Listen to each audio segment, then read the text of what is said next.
সম্প্রতি কয়েক দফা ভূমিকম্পে সারা দেশে আতঙ্ক তৈরি হওয়ায় ভূমিকম্প প্রস্তুতি সংক্রান্ত বিশেষজ্ঞ সংশ্লিষ্ট কর্মকর্তাদের নিয়ে জরুরি বৈঠকে বসেছেন প্রধান উপদেষ্টা ডক্টর মুহাম্মদ ইউনূস। সোমবার বিকেল 5টার দিকে তেজগাঁওয়ে প্রধান উপদেষ্টার দপ্তরে এই বৈঠক শুরু হয়।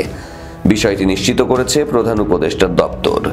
সরকারি সূত্র জানায়, শুক্রবার ও শনিবার 2 দিনে 4 দফা ভূমিকম্প অনুভূত হওয়ার পর এই জরুরি বৈঠক আহ্বান করা হয়। এই বৈঠকে রাজধানী সহ সারা দেশের ঝুঁকিপূর্ণ ভবন উদ্ধার সক্ষমতা, জরুরি প্রতিক্রিয়া পরিকল্পনা এবং সাধারণ মানুষের নিরাপত্তা নিশ্চিত করতে করণীয় বিষয়ে আলোচনা হওয়ার কথা রয়েছে। শুক্রবার সকালে কয়েক দশকের মধ্যে সবচেয়ে প্রাণঘাতী ভূমিকম্প আঘাত হানে বাংলাদেশে।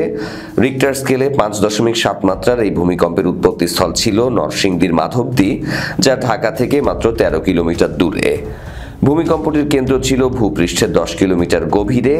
এই ভূমিকম্পে 3 জেলায় অন্তত 10 জনের মৃত্যু হয় এবং 6 শতাধিক মানুষ আহত হন।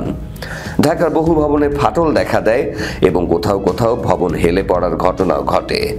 এরপর শনিবার কয়েক ঘন্টার ব্যবধানে আবারও 3 দফা ভূমিকম্প অনুভূত হলে আতঙ্ক আরও বাড়ে।